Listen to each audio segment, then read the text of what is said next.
Masa di pesawat dia tayamum, kumur-kumur ki pakai debu. Mana ada kumur-kumur pakai debu? Kenapa ibu?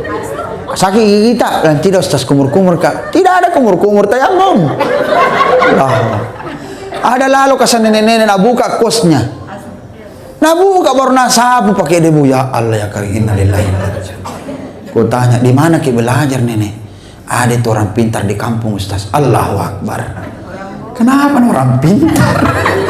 Tapi kok belajar di ulama, bukan orang pintar. Ini coba, kasihan. Karena tidak tahu.